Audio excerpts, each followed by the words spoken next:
So welcome. Thanks for coming this afternoon to our CP Center Lunch and Learn program. Today's topic will be managing bone health and fracture risk reduction in individuals with medical complexity. This is going to be a topic that I know is in everybody's mind, may not be front and center at all times, but it is certainly something that we are very interested and concerned about. And I can speak for myself, something that I'm often a little bit unsure of how to evaluate and manage. So I'm really looking forward to learning something today. I'm just gonna, there we go. So just a quick overview of what the Weinberg Family CP Center is we are a medical home to patients, caregivers, and families for individuals with cerebral palsy across the lifespan, but also more than just cerebral palsy, really for any people with childhood onset neuromotor disabilities. We have a very active patient care program. As I mentioned, we are a lifespan center. We have terrific care coordination and social work services to provide both so we can provide both medical assistance as well as help with these really important factors for families and patients. We have a very active research program looking at both basic science as well as clinical studies. And you can see here just some of the projects that we are involved with. And then, of course, we have a very active educational program. We educate students, residents, practicing clinicians, therapists, as well as people in the community, family, and patients themselves. We are very actively involved in the American Academy of Cerebral Palsy and Developmental Medicine's annual conference. And of course, we have a CP Community Day every spring, and we'd love for you all to join us this year. And at the end of the session, Jacqueline will tell you a little bit more about that. So for today's speakers, I'm just hosting. This is who I am. As I mentioned, I'm the clinical director for the Weinberg Center. But more importantly, Alvin Moyer is going to be talking with us, and he is the Chief Medical Officer and the Director of Palliative Care at Elizabeth Seton Children's Center. He's board certified in both peds and hospice and palliative care medicine. And he is a terrific partner for us and a magnificent resource and provider for our patients and their families. Gemry Robinson is a pediatric endocrinologist, and she's the research director of rare bone disease programs at Sanofi Pharmaceuticals, but she's also an assistant professor at Mount Sinai Medical Center, and her expertise is in pediatric metabolic bone diseases. So at this point, I'm going to welcome Alvin first, Dr. Moyer, to give us our first set of talks, and then Gemry will give us her talk. I'm going to stop sharing, Alvin, and then it's all you. Okay, thank you. I am going to share my screen, and let me know if you aren't seeing the slide. We're seeing it. Okay. Not yet in presentation. Okay. So thank you, Dr. Hyman, and it was great to be invited to speak. One sec, sorry, we're not in the slideshow yet. We're in presentation mode if you want to, I don't know if you want to switch that. Oh, I am in presentation mode. Yeah. So what do you want me to do? You know, it's up to you. No, this has happened before. We're seeing your next speaker slide. mode. It might be in speaker mode. You might want to take yourself out of speaker mode. Okay. Just is that better? Well, yeah, and then just hit slideshow on the presentation. Yeah, there, try that. And we're back into it. Yeah, I think this is how you're set up. You know what? Go back to the one that's bigger. Okay. Oh, all right. Let me share again. If I may chime in, it may be the display settings. Ah, oh, there we go. This is good. We have it. Thank you. Everybody can see what I can see. Yes. The slides. Okay, thank you. Thank you, Dr. Hyman. And it's actually really great to be a part of this and to learn more about the Weinberg Family Cerebral Palsy Center. So thank you for having us. And as I said, we're going to be talking about bone health and fracture risk. And before I get into our learning objectives, I am going to just share a case presentation of a child with, let's see, it's a case study, sorry. I'm going to describe a case that I think should be familiar to those of us working in the complex care community. It is not a specific patient, so don't try and read into this. It's a conglomeration of children that we've and individuals that we've encountered over the years, but certainly representative of the type of resident that we would have at our facility, at least.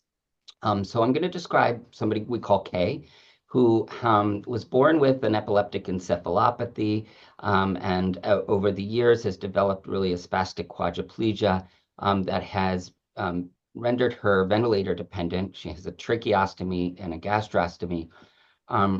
And like many children with medical or young adults with medical complexity, she is nonverbal and has a very limited awareness of her surroundings, so doesn't really have the ability to communicate things like pain or discomfort. Her orthopedic issues include a progressive neuromuscular scoliosis and a pathological dislocation of her right hip with a windswept positioning of her bilateral lower extremity. So I point that out because she is a challenge to care for in finding adequate seating systems and using transfer techniques can be somewhat difficult for those who aren't familiar with this type of care and haven't been trained. Previous x-rays has described her bones as gracile, which is a word I see more and more being used. We did confirm that her on a DEXA scan that she had Z-scores greater than 4 standard deviations below average for, and those were obtained specifically in her distal femur. Kay's resided in a nursing home since she was 4 years old. And she came to our attention because one of the CNAs, while they were providing diapering care for her, noted that her right thigh seemed to be firmer, warmer to the touch, and a little bit more swollen as compared to the left side. She didn't notice any redness or bruising, and nobody had reported any types of pain responses in Kay prior to this. So they asked the nurse practitioner to come evaluate, who corroborated those findings of the swelling and warmth to the touch. But the nurse practitioner did note that when she tried to manipulate that leg, that Kay kind of went into a tonic posturing pattern and that her heart rate increased. So she interpreted those signs as that this was painful to Kay. She ordered an x-ray, a stat x-ray, and was told that the radiology technician wouldn't be able to be there for, another 8 hours or so. So the question is, what would you do? I'll answer that question. And what was done was that Kay was referred to the local emergency room, where an x-ray did confirm a distal right femur fracture, and she was admitted to the hospital. Orthopedics was consulted. The fracture was stabilized. So my learning objectives for my portions of this talk is really to be able to answer these questions. What caused Kay's fracture? Is this fracture consistent with abuse? Did someone abuse her in that nursing home? And the corollary to that is, should a child protective referral be made? And then kind of overriding all of this is, what role did her medical complexity play in the etiology of Kay's fracture? We're going to look a little bit at the literature that talks about fracture risk in children with medical complexity, but I want to first make sure that everybody knows what we're talking about. A commonly used term amongst the pediatric population is this: children with special health care needs. And that term is defined as anybody with a chronic physical, developmental, behavioral, or emotional condition that requires increased healthcare related services. This definition counts for about 13 to 18% of the pediatric population, and this is not who we're talking about. a subset of that population are children with medical complexity that are defined by needs in each one of these 4 domains that are included on this bubble chart. So children with medical complexity must have a chronic condition or diagnosis. They must have increased healthcare utilization. They must have specific functional limitations and increased family needs. To help out, this article in 2024 identified 39 specific criteria. Actually, it was really 38 specific criteria plus a chronic condition or diagnosis, but there's only one criteria for that domain. But these domains are things like family needs might be something like decreased ability to be at work, or financial burden caused by insurance or lack of insurance. Functional limitations would be use of equipment such as a wheelchair or a walker, or just the presence of the need for rehabilitation services on a weekly basis. Healthcare utilization is pretty self-explanatory. And basically, though, to define somebody as children with medical complexity, they have to meet criteria in each one of these domains.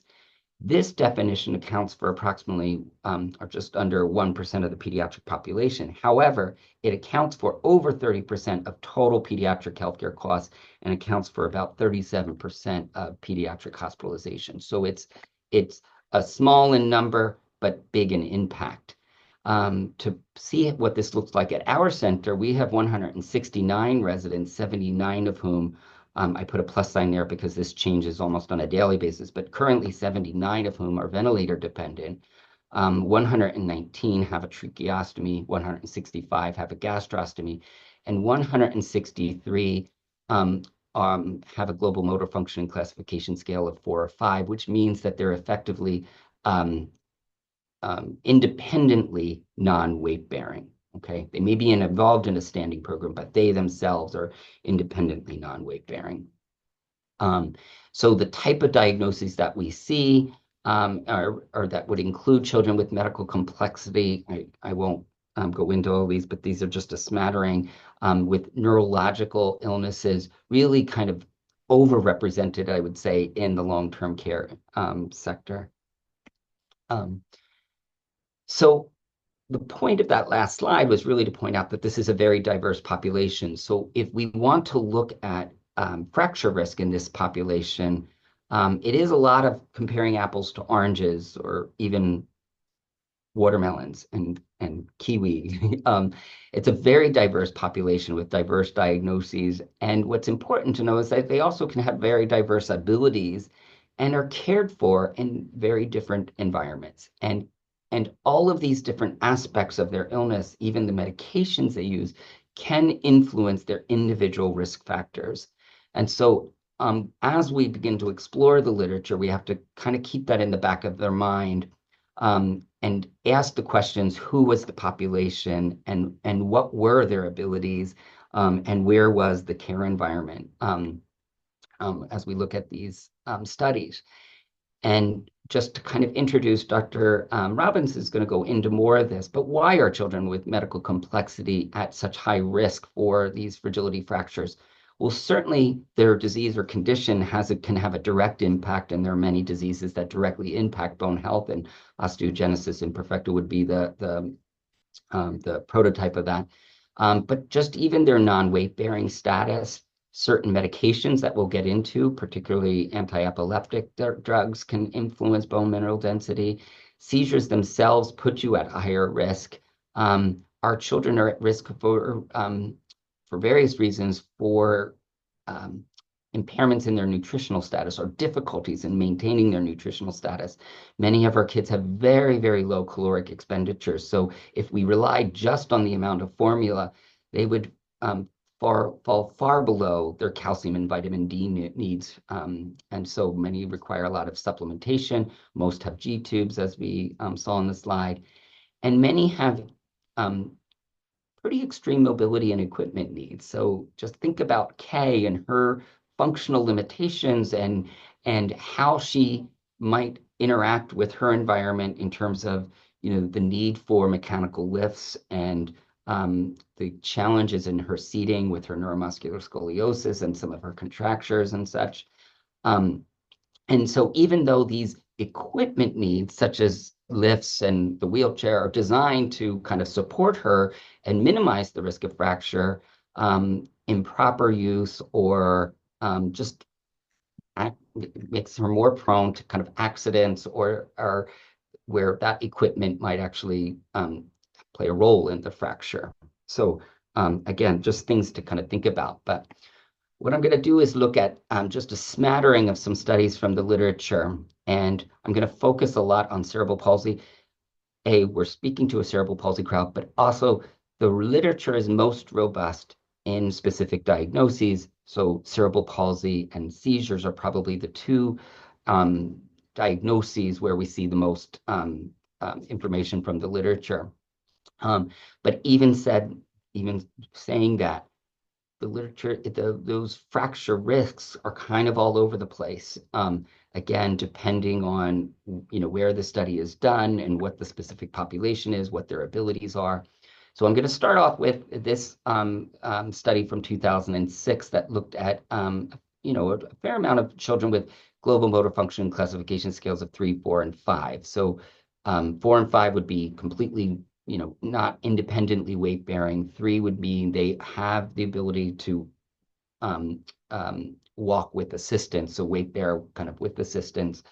And they noticed, and I'm just going to summarize, an annual fracture rate of about 4% in these children. This was through a cerebral palsy center, so these were children in the community. An annual fracture rate of 4%, but individual risk factors that seemed to raise that risk were the presence of a gastrostomy. And we confer that the gastrostomy didn't cause the fracture. What it means is that those children had nutritional challenges, and an annual fracture rate of 9.7% in those who were obese, as defined by a high tricep skin fold test. A similar study in Sweden, a little bit larger, followed children with 536 children with cerebral palsy over 9 years. And what they found is, by classifying by global motor functioning classification scale, these children with cerebral palsy didn't have an increased risk of fracture if they were in that 1, 2, or 3. The non-weight bearing children, particularly if they were receiving anti-epileptic therapy, had a 2-fold increase in fracture rate. And what they termed stunted growth, but I'm saying reduced height, and non-use of standards, so not involved in any type of standing program, further increased their risk. Another study in Japan that looked at institutionalized individuals and was children and adults described an annual fracture rate of 4.6%, and they found risk factors of higher age and the presence of flexion contractures as predictors of an increased predictor of fracture risk. A similar study in Denmark actually looked at a very large study, looked at all, this is Scandinavia, so great healthcare systems, great healthcare monitoring, looked at all of their children with cerebral palsy and compared them to a cohort of children without cerebral palsy. They actually found no difference in annual fracture rates if they just compared cerebral palsy versus non-cerebral palsy. And we can talk a little bit about why that might be the case. I don't think Denmark is doing anything differently than Sweden across the bridge. I think the design of this study kind of influenced that, but what they did find was that what was a predictor of fracture risk was epilepsy and seizures. We look at epilepsy, there's a lot of studies in epilepsy showing fracture risk. What's not clear is exactly how seizures themselves are an independent risk factor. And this study defined that an 18% increase in risk of fractures, but 23% increase in long bone fractures. And that's going to become important as we look at this war. It is long bones, so femur, tibia, that are most at risk in children who are non-weight bearing and in children with seizures. Again, just a smattering of other studies. There were two studies out of Japan that looked at, again, institutionalized individuals, not just pediatrics, but also adults. They find an annual fracture rate of 2 to 3% in the first one, 8.5% in the second. This study by Leet looked at children with cerebral palsy to find a cumulative prevalence rate for their population of 15%, but identified individual risk factors as having a G-tube, presence of seizures, and specifically valproate use, valproic acid, as a predictor. This study by Henderson, again, children in cerebral palsy, also defined a 26% cumulative prevalence rate for children over the age of 10. But what is important out of this study is also over 97% of the participants over the age of 9, so 10 and above, had Z-scores. They monitored Z-scores and attempted to predict fracture risk by comparing to Z-scores. And over 97% of the participants over the age of 9 who were unable to stand, who had that GMF FCS of 4 or 5, had Z-scores greater than 2 standard deviations below average in the distal femur. And again, they looked at the distal femur. And then finally, there's 2 studies out of Japan that looked at where children with non-ambulatory CP experienced their fractures. The first study was a small study, said 95% occurred in the distal femur. The second was 63% of long bone fractures occurred in the femur. So that was very quick, and I apologize. But what I wanted to do is get to the meat of the lecture, which is Dr. Robinson. But I want to summarize what some of these studies show is that children with medical complexity are clearly at higher risk of fragility fractures. The independent risk factors suggested by the literature are certainly certain bone-specific diagnoses. I did not talk about the osteogenesis imperfecta literature, for instance. We should all know that they're at high risk. But it did define, and across most of these studies, that a non-weight-bearing status, global motor functioning classification scale of 4 or 5, were associated with a higher risk of fractures. The presence of seizures seems to be an independent risk factor, but certain medications, which include many AEDs, particularly valproic acid, are associated with a higher risk of fractures. Feeding difficulties, so the presence of a gastrostomy tube and perhaps the nutritional challenges that come with that might be a predictor, and obesity in several of those studies was a predictor. What's really important for our case is to point out is that the femur is the site of the majority of fractures in non-weight-bearing children with medical complexity. So with that, I am going to hand it over to Dr. Robinson. Thank you. Alvin, sorry, thank you very much. I just want to interrupt one moment to remind the participants. First, that was a wonderful introduction to this complicated topic. I think you've summarized things and clarified things very, very nicely. But I want to remind the audience to please enter questions in the chat, and we will get to them at the end of Dr. Robinson's talk. So thank you. Thanks. So just to add to the literature review we just did, right, even for those of us who are metabolic bone specialists, meaningful interpretation of that data is very, very challenging. And there is nowhere near clarity that you would see in an OI literature or Duchenne muscular dystrophy literature.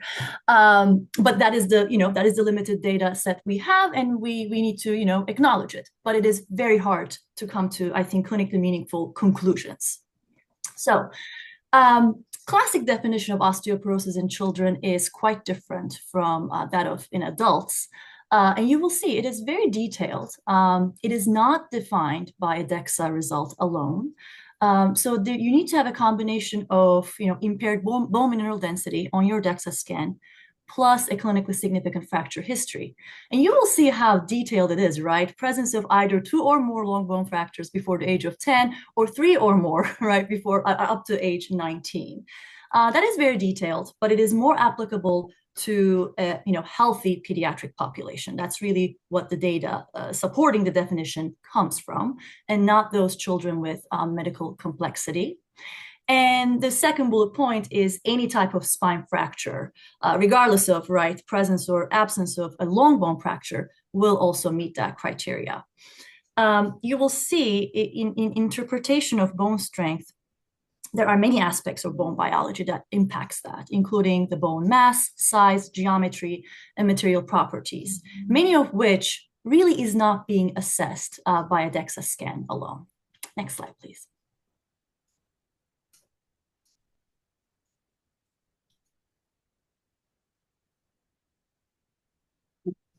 So in the next slide, I will be contrasting it, this definition, to the definition of osteoporosis in children with medical complexity, because the criteria we just reviewed is likely more strict. And intervention from a bone health perspective may be needed before a child has had significant fracture history. A good example of that practice can be seen in Duchenne muscular dystrophy literature and guidelines. Because we know of the significant increased fracture risk in children or young adults with Duchenne, many times a baseline DEXA is obtained way before a fracture occurs, but also additionally, medications, we're going to talk about bisphosphonates later on, they can be indicated, again, prior to clinical significant fracture history.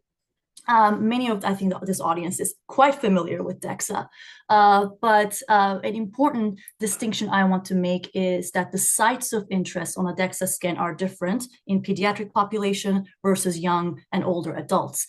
So in children, really the standard of care is to look at the bone mineral density of the lumbar spine, plus total body. In our calculation, we will not be including the bones in the skull, since those are almost always associated with a traumatic fracture and not a fragility fracture. But in adults, we tend to look at the BMD in lumbar spine and hip. Forearm can be measured if spine or hip is not available to us, either due to positioning difficulties or in most cases because of hardware due to orthopedic surgeries. Now, these novel scanning regions of interest, such as the lateral distal femur or proximal tibia, they're not standardized in adults, and it is quite challenging to be able to obtain those studies in many centers. I suffer. I myself suffer in getting those scans done, unfortunately. And in adults younger than age 50, Z-score should be used in interpretation as opposed to T-score. Now, some of the big limitations, right? The DEXA scan cannot distinguish between trabecular and cancellous bone, right? Or cancellous bone from cortical bone, but that has different implications because of the function and how these two sections of the bone can be impacted by agents such as bisphosphonate, right, as part of your management. And is limited in assessing certain structural characteristics that we just mentioned that do have an impact on bone strength. It cannot characterize material properties of the bone. It just is giving you a snapshot of how much calcium is packed per that square area, right? Doesn't tell you anything about the quality of the bone. You would need bone biopsy for that. And in populations such as children with medical complexity, there can be further limitations as related to positioning or existing scoliosis, spine fractures, or contractures. Okay. So just a quick summary diagram on a typical bone remodeling cycle, which starts with the activation of the osteoclasts, which are your bone resorbing cells that come and through enzymatic reactions are creating these empty pits, which can now be filled with pre-osteoblasts, maturing into osteoblasts. So osteoclasts are your cells that are basically getting rid of the existing bone, and then osteoblasts are your bone forming cells, right? In many cases of osteoporosis, especially as related to disuse osteoporosis due to reduced mobility, you will see upregulation of your bone resorption. So you will be losing more bone than you are actually creating because bone formation is downregulated. And this is important to understand, again, when we look at some of the bone-targeted agents for therapy.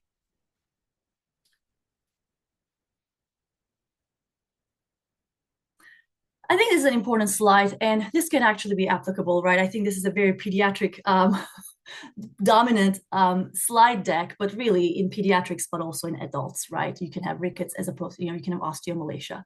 But the point is, multiple bone pathologies can exist and typically do exist. We do not see this much in our population in Elizabeth-Seton because of, I think, the close monitoring. But in my outpatient clinic, I tend to see this very commonly. Children who have osteoporosis can also have rickets if they are deficient in vitamin D and or have alterations in their calcium phosphate homeostasis. So in rickets, bone is formed, but it does not mineralize, and it's this decreased mineralization that leads to softer bones, leading to deformities. In osteoporosis, bone is mineralized, but the volume of bone is reduced, as you can see in that cartoon depicted. And it's important to really screen patients for both because they require different treatments. And if you just attack osteoporosis and you have not, corrected your mineral abnormalities, you're not going to be appropriately treating that patient.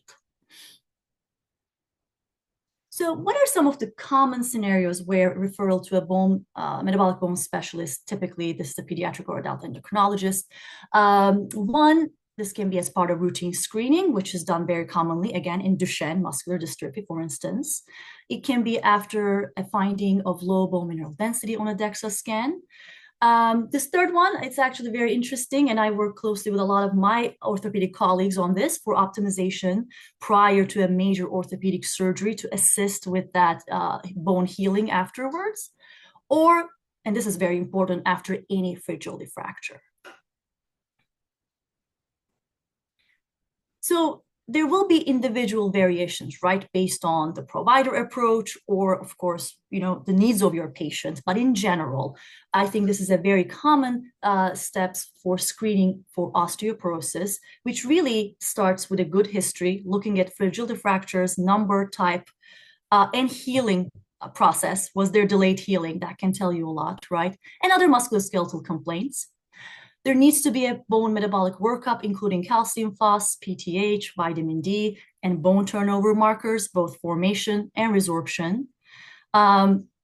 If you have significant concern for osteoporosis, the next step really should be to obtain a baseline DEXA scan. Now, for children, the Z-scores on the report really need to be corrected for height because bone mineral density is directly linked to bone size. And that becomes important in a growing child. It's not done automatically. It's done like by metabolic bone specialists. So, and then finally, if you are concerned for a management perspective, if there is no long bone fracture history, it is important to rule out any spine fractures because, right, as we discussed, by definition, that does bring in the diagnosis of osteoporosis and will change your management. And these can be asymptomatic. And a group that is really at risk for is someone who has been on high-dose steroids, Duchenne. I keep referring to it, but it's such a nice example. So that's a big factor. So doing a lateral thoracolumbar spine x-ray can be helpful. Now, after all of this, no surprises, management has to be individualized. But first things are first, right? Even if you were to treat someone for bisphosphonates, you have to make sure their vitamin D and calcium homeostasis is intact. So if you have to optimize calcium, vitamin D, phos, please do so. Again, we are, I think, very fortunate at Elizabeth-Seton because we're able to really control the nutrition and monitor our residents pretty closely. In outpatient setting, deficiencies are very common. So, heal any rickets. And then afterwards, if they are meeting the criteria for osteoporosis or you think they're going to benefit from increased bone mineral density, bisphosphonates can be considered. And in pediatrics, it is off-label use. So that's a big chunk, but then importantly, right, I think weight-bearing activities and the significance of physical therapy and physiatry is paramount, really. Things that we're, again, able to utilize at Elizabeth-Seton's is standing program, hydrotherapy, vibration therapy. Again, contrasting it to my experience in my patients with complexity in outpatient setting, they're missing out. They're missing out, so it's really hard to have a good, solid management plan and see the outcome in those patients. Now, In pediatrics, unfortunately, and fortunately, but we only have one class of medications that we can use because of the toxicity reasons, and it's bisphosphonates. Again, I'm sure this group is very, very familiar with it. It is off-label use. Why? Because the studies have only been conducted in adults. So it will be off-label, but it is standard of care for pediatric osteoporosis. And these are anti-resorptive agents. If you think back to our bone remodeling cycle, all they can do is inhibit that bone resorption. So you are kind of putting the brakes on bone loss, which is very important, right? Since it's already upregulated. There are IV formulations and PO formulations. Pamidronate is one of the older generation. It can be given every 3 months. It's not as potent as zoledronic acid. Most of us now favor zoledronic acid because it can be given every 6 months, and it's a 30-minute infusion, right? I mean, patient burden, we have to keep that in mind. Pamidronate has to be given for 3 to 4 hours for 3 consecutive days. That's a lot for every stakeholder involved in that management. PO, alendronate, sometimes we resort to that, but just keep in mind your absorption is around 60% at best. So the impact is not going to be as dramatic as IV formulations. Hypocalcemia and or hypophosphatemia are the most common and important side effects in the first 1 to 3 days, easily preventable. Hence, right, the point about if they have rickets, etc., that has to be treated first before you hit them with bisphosphonates. And after the first infusion, they can have a response very similar to flu. They feel pretty miserable. Can pre-treat with Tylenol and Motrin. So these are kind of part of the details of a bisphosphonate protocol. And these rare side effects have not been reported in the pediatric population so far. Doesn't mean it won't happen, but in adults, especially those with prior hip fractures and or poor dental hygiene, it is very much a real concerning side effect for bisphosphonates. Okay. I think I pass it on to Dr. Moyer. Thank you. That's me now. Sorry. So we're going to go back to our case study and talk a little bit about Kay and try and answer some of those questions that we asked in the beginning. So where do we go from here? So as we mentioned, Kay was referred and Kay was a resident in a long-term care center. So what did the long-term care center, what did they do? Well, first we have to inform the family of what's going on and certainly provide basic stabilization, attempt to immobilize as best we can the area that's involved. And we're going to refer for specialty care. In the emergency room, they performed the radiographic testing. They did any necessary laboratory testing. They consulted orthopedic service. The orthopedic service stabilized that fracture. But what we may not know, if you're not in the long-term care community, is that behind all of that, the long-term care industry is the second most regulated industry in America behind nuclear power. What that means is there are rules and regulations, and nothing like this goes uninvestigated. So even though this is a side effect of that disease process, a complete investigation has to be done to figure out what caused that fracture. And that might include interviews. At our center, that includes video reviews. We have video cameras everywhere. It is always reported, must be reported to the Department of Health, which conducts their own investigation. So there's a big investigative component to this that's always done if this is a referral from a long-term care center. So the question in that ER, though, is now do they make another referral to a child protective or a child welfare organization, depending on what state you're in? So this was an article in 2022. It was a British study, so it's British language, but it actually attempted to answer this exact question. And when children with medical complexity, this was children with non-weight-bearing or non-ambulant children with cerebral palsy, present with a fracture, what is the decision pathway we should be following in terms of figuring out if we need to refer this to what they call a safeguarding protocol, which is Brit speak for child welfare, child protective or something. So what I liked about this is that it was a short article, but it recognized the difficulty of pain assessments in nonverbal children. And I want to take a moment just to talk about this, because in referring to Kay, the CNA that was caring for her noticed this very subtle change in her swelling. So we're going to give kudos to this CNA who knew this resident really well and knew this subtle changes. But what if we just rely on pain responses? We know that children who are nonverbal, and particularly those with severe neurological impairment, may have a different experience of pain than you or I, and their pain response may be only physiological, meaning only manifested by acute pain responses by changes in their vital signs, but chronic pain may not have any changes in their vital signs. This nurse practitioner evaluating noticed increased tonic posturing. That might be a pain response in this person. They may not have the limb flailing or the facial grimacing. They may not be able to do those things. So it can be, impossible sometimes to really pinpoint when exactly a fracture happens. And just because you see a pain response doesn't mean the fracture happened at that moment. It could happen a day, 2 days. We, as a policy, look back 3 days from when we suspect that it might have, in order to look for any actions that might explain the fracture. And that's because when the pain is noticed, that is not likely to be when the fracture occurred. The fracture probably happened prior to that, and the pain response was our attempt at moving or movement associated with that.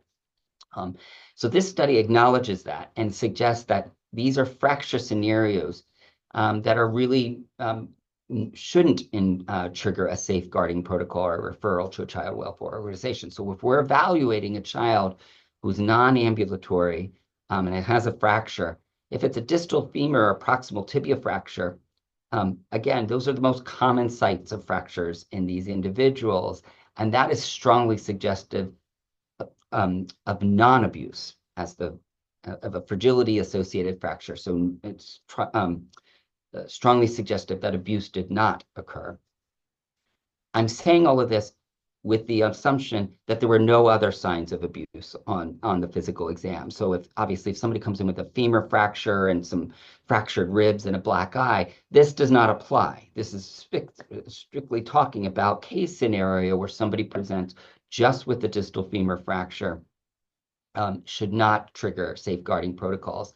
And clearly, if you have an explanation of the fracture, there was some sort of traumatic event, then it's not a non-traumatic fracture, right? So the specific event should dictate whether or not there's a referral to the child welfare organization. And they described a third area, which is, and children with cerebral palsy, in a rib fracture. So many of the children with cerebral palsy were former NICU graduates. A rib fracture in an infant who was in the NICU during the probable timeframe of the injury is really not an indication. And we certainly see that when we see incidental findings sometimes of healing rib fractures on children that come here that weren't picked up even when they were in the NICU. And we don't refer those to Child Protective Services.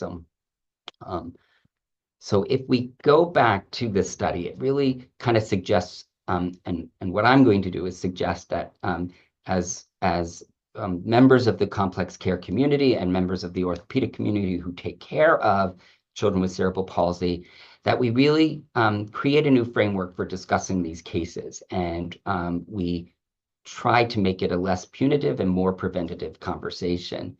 We need to address fracture risk in children with medical complexity as a known complication of a chronic disease. So our families need to be aware that this is a risk, just the same as you would explain other risks of chronic diseases. So peripheral neuropathy, retinopathies, kidney disease, and you explain to people with diabetes. Complication risks can be mitigated, but they can't always be eliminated.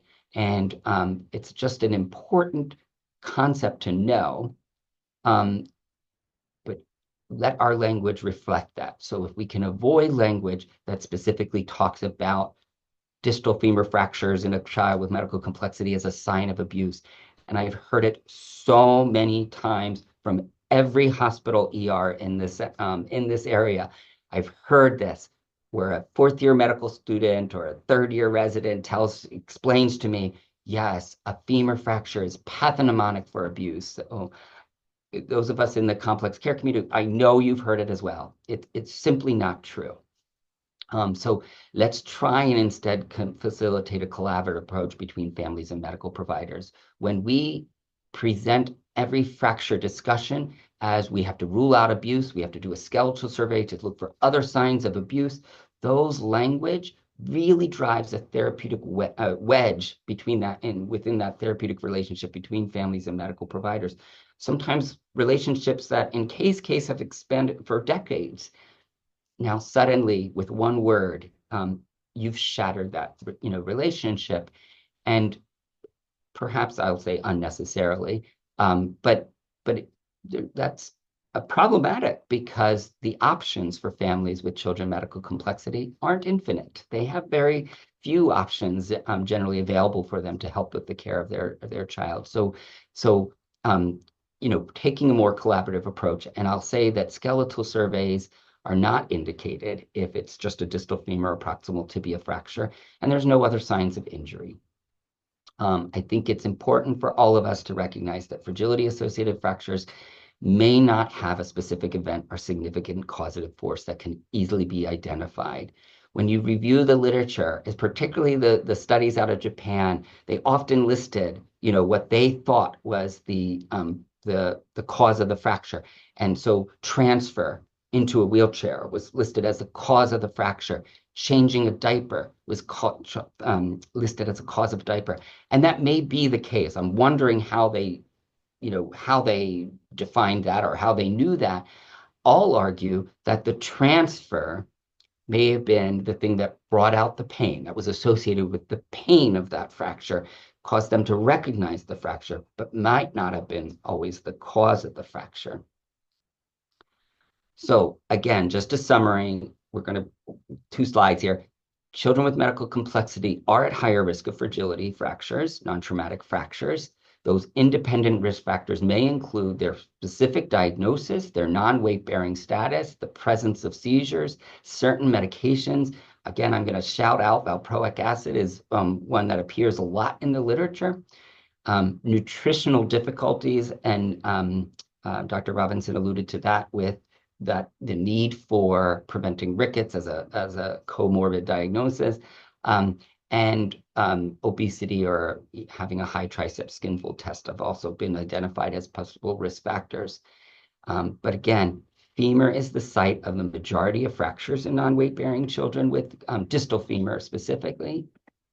And so multidisciplinary care at a center such as like the Weinberg Center for Cerebral Palsy, but for the MDA clinic for children with Duchenne's, this type of care is really essential because it can include orthopedics, a metabolic bone health specialist, a physiatrist, physical occupational therapy.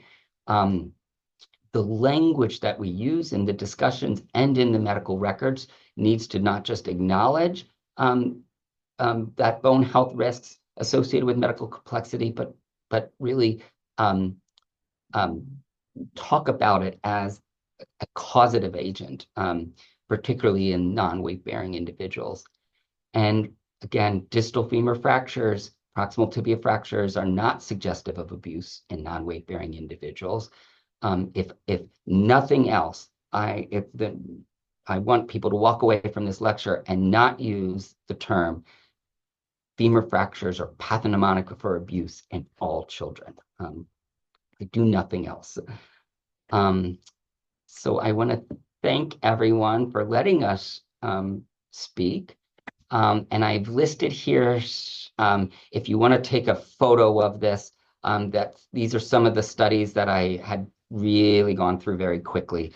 So if people wanted to do a deeper dive, I'll keep that up there for a minute. So in case you want to take a picture, and then I'm going to stop screen sharing and come back to the group and see if there are any questions. Dr. Moyer, Dr. Robinson, thank you very much. That was fantastic. It was informative, it was interesting, and it was very clear. Nonetheless, there will always be questions. And we do have a couple of questions centered around measurement of bone mineral density and DEXA scanning. And I think I'll try and summarize them in a couple of questions. First, are there pediatric normals or standards for Z or T scores, or do we use adults standards for children? There are pediatrics, absolutely, there are. Again, the data comes from healthy, all right, otherwise healthy children. So it's a limitation, but it's still the same normative data sets we use, right? Right. And you mentioned, of course, that it's determined also by the score is determined by the height of the child. How do you measure the height of a child with contractures at the hips and knees? Very difficult, but we have to do the best that we can. I mean, truly, right? So trying to obtain a length as best as I can when they are more comfortable, knowing the limitations of doing a length. I'm fully aware, but that tends to be our preference. And the last thing we would want to do is force them to standing, which could actually trigger a fracture, right? So if possible, length. So at our center, we will try, like you said, to get them into in a standing position, but more often than not, for some of these kids with severe contractures, we do kind of segmental height. But the important thing to do there is the same individual, and we try and involve the rehabilitation staff. So either a physical therapist, usually physical therapist, will be the one directing that height measurement. There's a very high prevalence of scoliosis in children that are GMFCS levels 4 and 5. And a number of those kids, a large number, will go on to have spinal fusion. How do you measure BMD in someone who's had their spine fused, both with the increased mass of bone and with the metal in the way? Yeah, it is essentially going to make your standard DEXA invalid. So you can try to go for distal lateral femur, right? Just isolate that way, right? Because even when we do whole body, the hardware in the spine throws off your interpretation. So in those children, I would say do not even order spine or whole body. Try to get the distal lateral, which is still a problem. I cannot get it done. If anyone in this audience in New York area is able to, please email me. I would love to know how you're doing it. But from a scientific perspective, that's the route to go. Yeah, Right. you need to work on that though, because that is, I know. When you look in the literature, that's what a lot of the studies are done using distal femur measurements. But the challenge will be, I think, the lack of or quite limited normative data, right? So you measured it. What does that mean? Thank you for that. The last DEXA screening question was about GMF level 4 and 5 people or kids that are taking anti-seizure medicine. Should they all be screened? And if so, at what age? I don't think so, but this is not a guideline, right? I think this is more my anecdotal, what I've seen, what my mentors have been doing.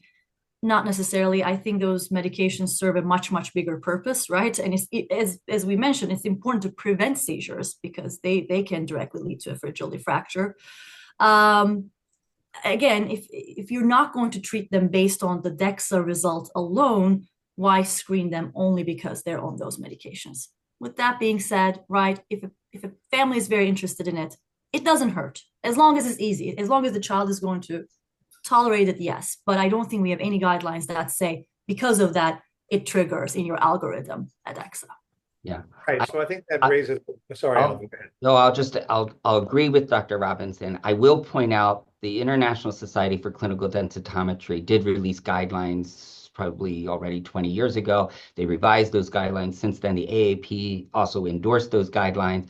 Those guidelines do include non-weight bearing status as a recommendation for DEXA screening. We don't do it. I mean, we took their guidelines, created a fracture risk assessment tool here, and found that like about 163 of 169 residents fit the criteria for being at high risk. But like Dr. Robinson said, that DEXA scan alone doesn't define osteoporosis in children. And if we're doing DEXA scans on all of them, 97% of them are going to have z-scores that are less than 2. Does that mean you're going to, I hope that means you're not going to treat all of those kids, because it would be a tremendous resource, burden, and it's just not easy. And so if I agree, if you're not going to do anything with that DEXA scan result, then why ask a question you don't want to know the answer to? And I think usually, not in every single case, but predominantly in our patient population we're talking about, I don't think the results surprises us, right? Usually it comes back decrease. Yeah. I mean, I'm not going to sit here and guess what the outcome is going to be. I think in the majority of the cases, we can all guess. Right. This one. It does sound like counterintuitive, though. Like, say, like, oh, we don't want to get this test. We're going to wait until they have a fragility-associated fracture. Then we're going to get the DEXA scan to confirm what we already knew. And then we're going to address the problem. But if you don't do it that way, you'll be treating everybody, 1% of the population. What's wrong with treating everybody?